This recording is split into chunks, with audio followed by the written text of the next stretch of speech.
एक समय की बात है। हिमालय की खाड़ी के किनारे एक छोटे से शांत गांव में राहुल नाम का एक युवा लड़का रहता था। राहुल अपने क्रोधी स्वभाव और चंचल मन के कारण गांव भर में प्रसिद्ध था। उसका मन हर समय विचारों से भरा रहता था। सोचो कि उसके विचारों के तूफान ने उसके मन को एकदम बेचैन कर दिया था। उसके जीवन से शांति मानो गायब हो गई थी और वह हमेशा अपने ही ख्यालों में खोया रहता था और तनावपूर्ण जीवन जी रहा था। उनके अशांत मन और क्रोध के कारण उनके अपने परिवार के सदस्यों और गांव वालों से भी संबंध अच्छे नहीं थे, जिससे वह और भी अधिक अकेला और अपमानित महसूस करने लगा। वह और भी अधिक मानसिक तनाव की स्थिति में चला जाता है। एक समय की बात है, राहुल अपने गांव की गलियों में घूम रहा था।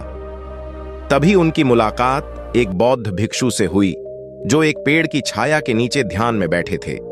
बौद्ध भिक्षु के चेहरे से निर्मल शांति की आभा झलक रही थी। इस असीम शांति में राहुल बौद्ध भिक्षु की ओर आकर्षित हुआ। जब राहुल बौद्ध भिक्षु के करीब आया तो उसे अपने आसपास एक सकारात्मक ऊर्जा का एहसास हुआ। भरत को एहसास हुआ कि इस असीम शांति और सकारात्मक ऊर्जा का स्रोत कहीं न कहीं इस बौद्ध भिक्षु के भीतर ही है। इसलिए वह वहीं बैठकर उसकी आंखें खुलने का इंतजार करने लगा। थोड़ी देर बाद जब बौद्ध भिक्षु की आंख खुली तो उसने एक युवा लड़के को अपने सामने बैठा पाया, जो बहुत तनावग्रस्त और नकारात्मक भावनाओं से भरा हुआ लग रहा था। राहुल ने बौद्ध भिक्षु की ओर उदार भाव से देखा और बहुत विनम्रता से कहा, मालिक, मेरा मन बहुत अशांत है और मेरे मन के विचार मुझे खाए जा रहे हैं।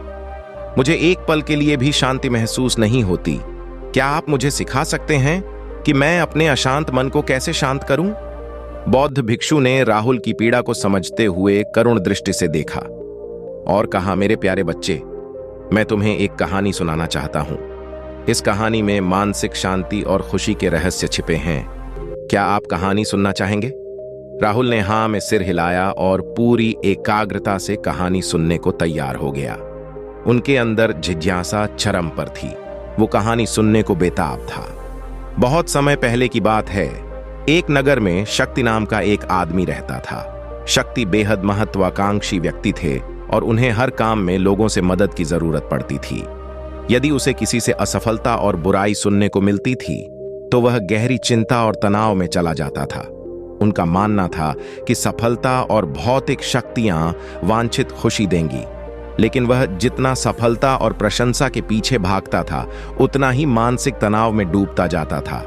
लेकिन अचानक शक्ति का सामना उस समय के मशहूर बौद्ध भिक्षु से हो गया, जिसका नाम महाकौशल था। महाकौशल अपने शिष्यों को ध्यान की शिक्षा देते थे और वह स्वयं एक बहुत ही ध्यानमग्न और प्रबुद्ध व्यक्ति थे। महाकौशल की अद्भुत एकाग्रता से प्रभावित शक्ति ने उनसे अपने भटकते मन को शांत करने का उपाय जानना चाहा। शक्ति ने कहा कि महंत में हमेशा सफलता के पीछे भागता हूं और लगातार अधिक हासिल करने की कोशिश करते हो, फिर भी मुझे कोई क्षणिक संतुष्टि या आत्मसंतुष्टि नहीं मिलती। इस निरंतर बेचैनी के बीच मैं शांति कैसे पा सकता हूं? बौद्ध भिक्षु ने करुण दृष्टि से उसकी ओर देखा और उत्तर दिया, आपका मन एक अशांत नदी की तरह है जो हमेशा बहती रहती है। आप कभी भी शांत नहीं रह सकते।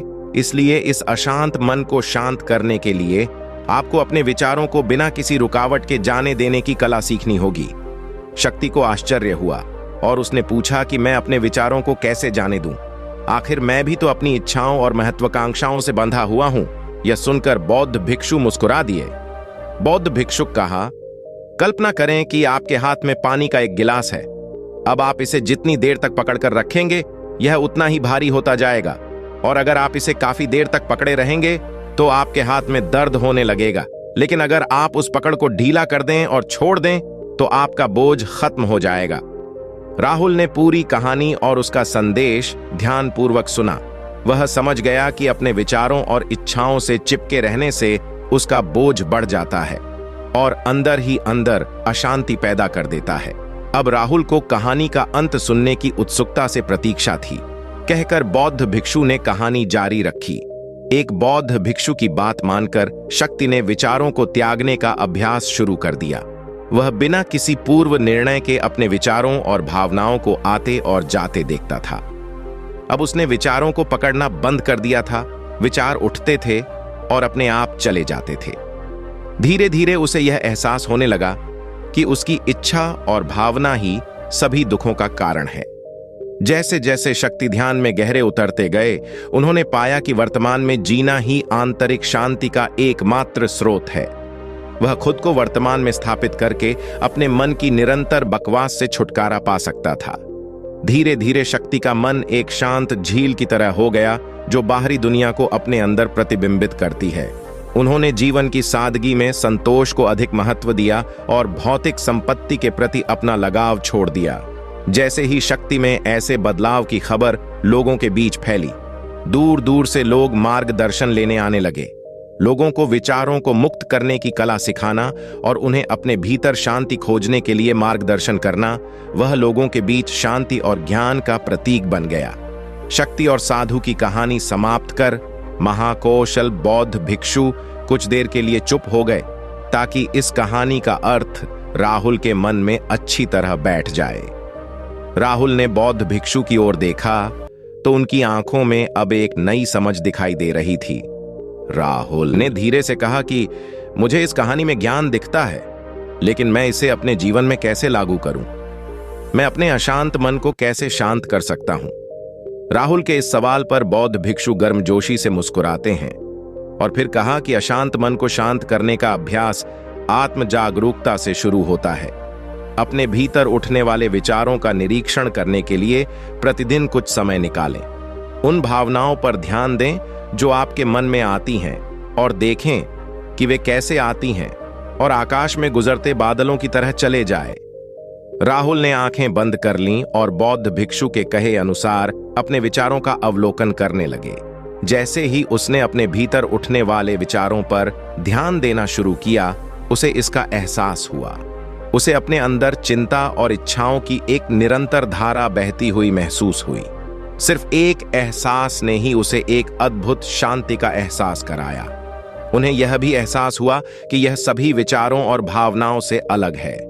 बौद्ध भिक्षु ने आगे कहा कि जैसे शक्ति ने खुद को सभी मोह माया से अलग कर लिया था, वैसे ही अपने मन को अशांतकारी विचारों और भावनाओं से मुक्त करने का अभ्यास विकसित करो। बिना किसी पूर्वाग्रह के विचार को वैसे ही स्वीकार करें जैसे वह आता है, और फिर धीरे धीरे उन्हें जाने दें और अपना ध्यान वर्तमान क्षण पर केंद्रित करें। लेकिन राहुल ने टोकते हुए कहा कि अगर विचार और भावनाएं इतनी मजबूत हैं तो क्या होगा? बौद्ध भिक्षु ने कहा, यह बना रहता है और मन को छोड़ने से इनकार करता है। बौद्ध भिक्षु ने राहुल की बात से सहमति जताते हुए सिर हिलाया और कहा, ऐसे कई मौके आएंगे जब आपके मन में सवालों का बवंडर चल रहा होगा। जब आपका दिमाग आपकी बात ही नहीं सुनेगा, तो ऐसे में आपको अपनी सांसों की ताकत पर विश्वास करना होगा। एक बार फिर भिक्षु ने राहुल से कहा, अपनी आंखें बंद करो और अपनी सांसों पर ध्यान केंद्रित करने के लिए अपने पेट को ऊपर उठता हुआ और मथता हुआ महसूस करें। बौद्ध भिक्षु ने बताया कि जब भी आपका मन अशांत हो तो तुरंत अपनी सांसों पर लौट आएं। सांस की वाद्य गति आपको तुरंत वर्तमान के चरणों में वापस खींच लेगी और आपको शांति का अनुभव कराएंगी। एक बौद्ध भिक्षु के निर्देशानुसार आने और जाने वाली सांसों पर ध्यान केंद्रित करने का प्रयास किए। इस छोटे से व्यायाम से उन्हें मानसिक शांति का अनुभव हुआ। उसे याद आया कि उसकी सांसें हमेशा उसके साथ थीं, जो उसे वर्तमान क्षण की याद दिलाती थी, आराम और शांति लाती है। राहुल के इस विकास को देखकर बौद्ध भिक्षु मंद मंद मुस्कुराए और बोले, मेरे प्रिय, बेचैन मन को शांत करना एक ऐसा अभ्यास है जिसमें बहुत प्रयास और दृढ़ इच्छा शक्ति की आवश्यकता होती है, क्योंकि लगातार व्यायाम से मांसपेशियां मजबूत होती हैं। उसी तरह नियमित अभ्यास से मन भी शांत होता है। स्वीकृति में सिर हिलाते हुए इस बौद्ध भिक्षु को धन्यवाद देते हुए उन्होंने वादा किया कि आज से वह अपने अशांत मन को शांत कर सकेंगे और अपनी गैर शक्तियों को मुक्त कर सकेंगे। बौद्ध भिक्षु ने राहुल के कंधे पर हाथ रखकर कहा, मुझे आपकी क्षमता पर बहुत भरोसा है और आपको जल्द ही आंतरिक शांति मिलेगी। लेकिन याद रखें कि यह आसान नहीं होगा, लेकिन अगर आप दृढ़ इच्छा शक्ति और खुले दिल से प्रयास करेंगे तो आप निश्चित रूप से वह शांति पालेंगे जो आपके अंदर है। उस दिन से राहुल अपने अशांत मन को शांत करने का प्रयास करने लगा। और हर दिन ध्यान करने के लिए एक अलग समय निर्धारित किया। उसने अपने मन में उठने वाले विचारों को बिना किसी रोक टोक के जाने दिया और अपनी सांसों के जरिए खुद को वर्तमान में बनाए रखने की कोशिश की। समय के साथ अभ्यास करते हुए राहुल को अपने अंदर शांति का अनुभव हुआ।